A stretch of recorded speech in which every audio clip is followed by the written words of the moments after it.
Yes. Good morning, children. In today's class, we discussed other books. So I'm sharing this video with you. जिसको भी अगर थोड़ी problem हो तो वो उस वीडियो को रिव्यू कर करके बार बार देख कर समझ आ जाएगा. It's very very easy, very I must say the easiest chapter in the book. Okay, so let us begin with the chapter now. Other books को हम स्पेशल पर्पस बुक उसके सामने लिखा हुआ है, मैंने आपको बताया. इससे पहले हमने कैश बुक की थी, अब हम कर रहे हैं अदर बुक. उसका नाम था, कैश बुक का नाम था स्पेशल पर्पस बुक 1, इसका नाम है स्पेशल पर्पस बुक 2. मैंने आपको क्लास में भी बताया था why these books are called special. इनके आगे स्पेशल क्यों लिखा है? इनके आगे स्पेशल इसलिए लिखा है क्योंकि ना तो इनको जर्नल में भेजने की ज़रूरत है, ना ही इनका लेजर बनाने की ज़रूरत है. इसका मतलब ये क्या है मैम ये वो बुक्स हैं जो डायरेक्ट वाउचर्स. बिजनेस में आपको मैंने बताया था बहुत सारी ट्रांजैक्शंस होती हैं. Although I have explained this thing very clearly in the class, but still आप अगर किसी को दोबारा से समझना है उसके लिए है ये स्पेशली वीडियो. तो आपको मैंने क्या बताया था कि बिज़नेस में इतने सारे ट्रांजैक्शंस होते हैं. हर ट्रांजैक्शन का एक सपोर्टिंग डॉक्यूमेंट होता है, प्रूफ होता है, जिसको हम वाउचर्स कहते हैं. उन वाउचर्स की मदद से हम बुक्स में एंट्री करते हैं. कौन सी बुक में? जर्नल में. तो जर्नल में तो लाखों करोड़ों ट्रांजैक्शन एंटर हो जाएंगे, तो जर्नल भी एक तरह से बड़ी हौच पौच हो जाएगी, बड़ा बर्डन हो जाएगा जर्नल के ऊपर. तो कुछ एंट्रीज़ ऐसी हैं जो बिना जर्नल में जाए अपनी अपनी बुक्स में चली जाती हैं. जैसे कि कैश से रिलेटेड जितनी एंट्रीज़ हैं, अब क्या इसका मतलब ये कि जर्नल बना दिया तो गलत होगा? बिल्कुल भी ऐसा नहीं है.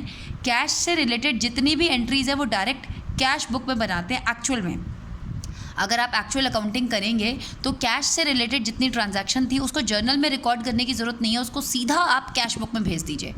वही कैश बुक ही उसके जर्नल का भी काम करेगी और उसके लेजर का भी काम करेगी. क्या मेरी बात समझ आई? जो हमने पिछले चैप्टर में कैश बुक पढ़ा था, तो cash book in itself is a journal plus ledger. इसी तरह से ये स्पेशल पर्पस बुक पार्ट 2, इसमें भी हम जो बुक सीखेंगे तो इसमें क्या है, ये सारी बुक्स भी आपकी क्या हैं? Special books. उसके पीछे रीज़न क्या है?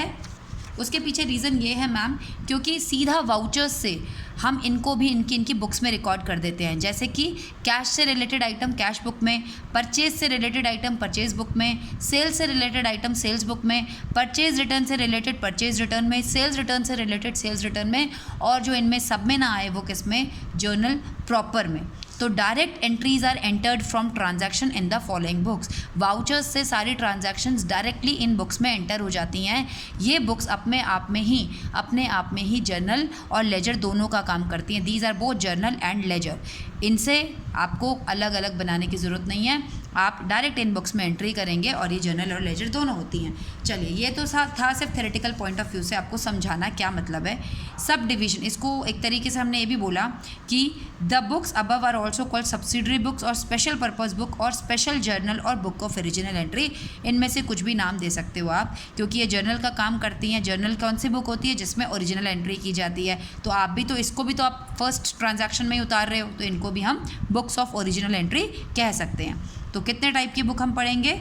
सब्सिडरी बुक्स या फिर स्पेशल जर्नल जो भी है, cash book, purchase book, sales, purchase return और सेल्स रिटर्न, और दूसरा क्या है? Journal proper. कैश बुक हमने ऑलरेडी कर लिया. आज हम क्या करने वाले हैं? Purchase book. यहाँ से आपका चैप्टर होगा स्टार्ट. तो बहुत ध्यान से सुनेंगे. आज हम परचेज बुक करने वाले हैं. परचेज बुक करने से पहले आपको सिर्फ 2 बातें ध्यान रखनी है. पहली बात, purchase book. What is purchase book? It is a special purpose book. What are recorded in what all is recorded in purchase book? अब यहाँ पर 2 बातें. सारी ट्रांजैक्शंस, बिजनेस में होने वाली सारी ट्रांजैक्शंस जिसमें आपने परचेजिंग की है लेकिन कैश में नहीं की है, पॉइंट टू बी नोटेड. तो पहला मुद्दा क्या है? नॉन कैश परचेजिंग अगर आपने की है तो वो परचेज बुक में जाएगी, क्योंकि कैश परचेजिंग अगर की है तो कैश इफ़ेक्ट हुआ है, और कैश के इफ़ेक्ट होने से वो किस में जाता है? कैश बुक में जाता है. इसीलिए जितनी भी नॉन कैश परचेजिंग होगी वो जाएगी किस में? परचेज बुक में. दूसरी बात इसी बात से निकल के आएगी, परचेज. बिजनेस में परचेज का मतलब किसकी परचेज? गुड्स की. Only goods purchased. केवल इस बुक में रिकॉर्ड होंगे। तो कहने का मतलब 2 पॉइंट्स निकल के आए। आपको तो अकाउंट्स में परचेज का वर्ड मतलब पता ही है ना, जब हम गुड्स खरीदते हैं तो हम परचेज यूज़ करते हैं। तो यहाँ तो बुक ही आप परचेज बुक बना रहे हो। तो परचेज बुक क्या होती है? परचेज बुक वो होती है जिसमें केवल गुड्स की परचेजिंग आती है, और वो भी कैसी परचेजिंग मैम? Credit purchasing. अगर कैश परचेजिंग की है तो अभी बताओ, फटाफट से बताओ कौन से बुक में जाएगी, जल्दी बोलो, सुन रही हूँ मैं। वेरी गुड, कैश बुक में जाएगी। तो वो तो कैश बुक में चली गई मैम। तो यानी कि क्रेडिट परचेज किस में जाएगा? परचेज बुक में। और परचेज का मतलब क्या होता है? जिसका आप बिजनेस कर रहे हैं, केवल उन्हीं चीज़ों की परचेजिंग अगर आप करेंगे, और वो भी कैसे करेंगे? क्रेडिट पर करेंगे, तभी वो आइटम परचेज बुक में आएगा। तो 2 बातें क्या समझ आई? एक बात ये थी मैम कि purchase should be done on credit. दूसरी बात ये थी मैम कि परचेज ऑफ ओनली गुड्स, केवल गुड्स की परचेजिंग ही यहाँ पर दिखाई जाएगी। और क्लियर हो जाएगा क्वेश्चन के साथ। चलिए let's move to the questions. मैं एक एग्जाम्पल आपके साथ डिस्कस करती हूँ। Illustration number 1, from the following information of messrs Narayan and company Delhi prepare the purchase book for the month of February. February में messrs Narayan and company Delhi की एक है कॉरपोरेशन जो भी है, उसने एक ये किया है बिजनेस, फेब्रुवरी मंथ में इतनी ट्रांजैक्शंस की हैं। तो अब आपको इससे वो बोल रहा है परचेज़। आपके दिमाग में पूजा मैम ने 2 बातें बिठाई हैं। क्या क्या बातें हैं? एक तो परचेज़ कैसी होनी चाहिए? आपकी परचेज़ होनी चाहिए क्रेडिट परचेज़। दूसरी बात क्या बताई थी मैम ने, क्या होना चाहिए? केवल गुड्स की परचेजिंग। अच्छा, गुड्स क्या होते हैं मैम? गुड्स वो होते हैं जिस चीज़ का आप बिज़नेस कर रहे हो। क्वेश्चन को पढ़ते ही आपको क्लियर हो गया, अच्छा pencils, registers, white paper, ruled paper, pen, ये स्टेशनरी का बिजनेस लग रहा है। तो इसका मतलब क्या होगा? केवल स्टेशनरी की खरीदारी, और वो भी उधार पर की गई है, तो ही परचेज बुक में आएगी। परफॉर्मा देखते हैं इसका हम लोग। चलिए परफॉर्मा कैसा बनेगा इसका? परफॉर्मा इसका डेट, पर्टिकुलर्स, इनवॉइस नंबर का क्वेश्चन में गिवन होगा तो डालिएगा, वरना लीव कर दीजिएगा। Ledger folio, details and amount. पहली ट्रांजैक्शन यानी कि फरवरी 1 को आपको क्वेश्चन में गिवन है, परचेज्ड फ्रॉम, इस दुकानदार ने purchase from messrs brown and company. Brown and company से क्या क्या खरीदा? पेंसिल्स, रजिस्टर्स, और उस पर उसको ट्रेड डिस्काउंट मिला। तो हमने कैसे करना है? हमने डेट पर्टिकुलर, परफॉर्मा में भी वेरी पर्टिकुलर अबाउट परफॉर्मास। अब हमने डेट में डेट डाल दी है, यहाँ पे जिससे हमने बाय किया उसका नाम लिखा, क्या क्या बाय किया पर्टिकुलर्स में आप सारा कुछ वो लिखेंगे। 5 gross pencils at the rate 1200 per gross, 2 dozen registers at the rate 500 per dozen.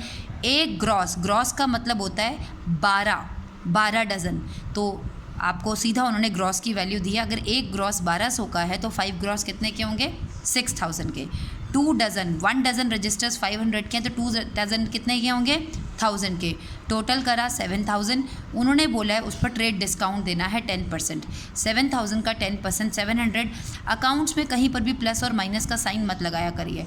7000 में से 700 गया, that will make 6300। Final column में be very particular about the proformas. Proforma के लिए बहुत पर्टिकुलर रहेंगे।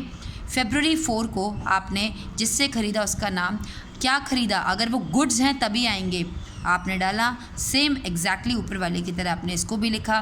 फरवरी 5 को भी आपने वर्मा ब्रदर्स से 80 रेनॉल्ड पेन ख़रीदे हैं, 5 रुपीज़ पर पेन के हिसाब से 400। यहाँ पे हमने अंदर इसलिए नहीं लिखा क्योंकि कोई TD नहीं है, डायरेक्ट अमाउंट था, यहाँ लिख दिया। फाइनली हमने अमाउंट को टोटल किया, डबल कॉलम बंद कर दिया जैसे अकाउंट बंद होता है। और ये क्या बना रहे थे हम? परचेज़ बना रहे थे। परचेज़ का जर्नल भी यही है, लेजर भी यही है। और लेजर पोस्टिंग में आपको पता है लास्ट में बैलेंस के आगे कौन सी डेट डलती है? एक्सक्यूज़ मी, लास्ट डेट में बैलेंस के आगे मंथ की लास्ट डेट डलती है फरवरी 29, क्योंकि ये 20 है, लीप ईयर है, तो इसका आखिरी दिन फरवरी 29 है। मैं यहाँ लिखूँगी परचेज़ अकाउंट। परचेज़ हमेशा डेबिट होता है, आपको क्लियर वाली अप्रोच तो पता ही है सब बच्चों को। परचेज़ हमारा डेबिट होता है, इसलिए मैंने यहाँ डेबिट लिखा, टोटल करके डबल लाइन मैंने लगा दी है। चलिए एक और चीज़ मैं आपसे डिस्कस करूँगी ताकि आपको और क्लियर हो जाए। Illustration number 2। इलस्ट्रेशन नंबर 2 में बोला गया है हमें मेसर्स भास्कर ब्रदर्स मुंबई की परचेज़ बुक बनाई है। ये आप ऊपर ज़रूर लिखेंगे in the books of owner का नाम, दुकान का नाम। अब यहाँ पर मेरे को क्वेश्चन को देख के लग रहा है ट्यूबलाइट, बल्ब, ये वो, तो मुझे पता चल गया हाँ भाई इनका इलेक्ट्रिकल्स का बिजनेस है। तो केवल मुझे इलेक्ट्रॉनिक आइटम्स को ही रिकॉर्ड करना है, क्योंकि जिस चीज़ का बिजनेस होता है वही हमारे गुड्स होते हैं। तो मुझे केवल गुड्स की रिकॉर्डिंग करनी है, और वो भी कैसे गुड्स की, क्रेडिट पर जो परचेज़ किए हैं। सेम अप्रैल 1 को मैंने क्या ख़रीदा, जोशी ब्रदर्स से 10 ट्यूबलाइट्स खरीदी, 200 रुपये की एक थी। 50 क्रॉम्पटन्स के बल्ब्स खरीदे 100 रुपीज़ का, और ट्रेड डिस्काउंट। ठीक है भाई, क्योंकि नाम लिखा है, पहली कंडीशन उधार पे ख़रीदा है, ठीक है। दूसरी कंडीशन गुड्स खरीदे हैं, गुड्स मतलब जिसका बिजनेस है। दोनों कंडीशन सेटिस्फाई हो रही हैं, इसको रिकॉर्ड करेंगे। तो मैंने इसको रिकॉर्ड कर दिया, नाम लिखा मैंने जिससे ख़रीदा, यहाँ पे डिटेल्स डाली मैंने पर्टिकुलर्स में एग्जैक्टली। यहाँ पे क्वेश्चन में इनवॉइस नंबर दिया था इसलिए मैंने लिख दिया, नहीं दिया होता मैं छोड़ देती। डिटेल्स मैंने डाल दी हैं, टोटल मैंने कर दिया। इस क्वेश्चन में आपको ये फ्रेट का भी इन्होंने कॉलम बनाया है, क्योंकि एक पॉइंट में फ्रेट भी है, इसको ले जाने आने जाने में जो खर्चा होता है गुड्स को, तो वो आपने एक और कॉलम बनाया है। पहले वाले क्वेश्चन में नहीं था, तो आपको ये देखना है कि अगर क्वेश्चन में है तो आप बनाएंगे, वरना आप नहीं बनाएंगे। इसके बाद आपने हीटर्स खरीदे सेकंड अप्रैल 6, बस इसकी एक एंट्री करा के मैं क्वेश्चन स्टॉप करूँगी। अप्रैल 6 को लिखा है purchased against cash 20 Havells tubelight at the rate 180 trade discount. अब आपने हैवेल्स की ट्यूबलाइट खरीदी हैं, लेकिन आपने ये कैश में खरीदी हैं, तो क्या इनकी जगह है परचेज बुक में?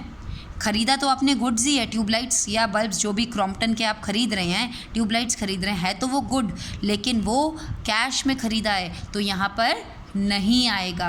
आई hope you are getting my point, right. तो यहाँ पर वो बिल्कुल भी नहीं आएगा आपने, क्योंकि वो कैसे ख़रीदा है, कैश में ख़रीदा है, तो यहाँ पे it would not come because it is done on cash. इसको इग्नोर कर देंगे। थर्ड वाले में आपने क्या ख़रीदा है, फ़ैन्स ख़रीदा है, हीटर्स ख़रीदा है, अगेन नाम लिखा है, दैट मीन्स आपने क्रेडिट पे ख़रीदा है, उसकी भी पोस्टिंग करेंगे। उसके बाद आपने लैपटॉप ख़रीदा है फ्रॉम कंप्यूटर मार्ट। एक लैपटॉप ख़रीदा आपने अपने यूज़ के लिए। क्या आपका लैपटॉप या कंप्यूटर रिलेटेड आइटम्स का बिज़नेस है? बिल्कुल भी नहीं है। रीज़न बीइंग क्योंकि वो आपने एक एसेट्स ख़रीदी अपने बिज़नेस के लिए, वो आपने बेचने के लिए नहीं ख़रीदा है, फर्दर बेचने के लिए नहीं ख़रीदा है।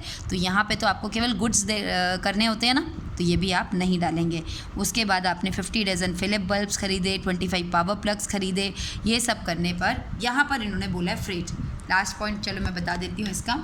आपने ये डजन जो भी ख़रीदा टोटल किया, ट्रेड डिस्काउंट माइनस किया, अब आपका सामान 7200 का पड़ा। इसको ले जाने के लिए आपके 75 रुपये 75 रुपीज़ और खर्चा हो गया, तो वो आप इसमें ऐड करेंगे। यहाँ पे टोटल है 7275, टोटल के कॉलम में आप 72, लेकिन इसका सेग्रीगेशन यानी कि आप इसको सेपरेट करके बताएंगे। 7200 का सामान था, 75 रुपीज़ फ्रेट के लगे, टोटल ये था। Now purchase book according to me I have explained each and every concept. Even ना अगर आपको अभी भी कुछ प्रॉब्लम है, even still you find any difficulty in understanding the question, do let me know after watching this video. Okay beta, bye bye, take care.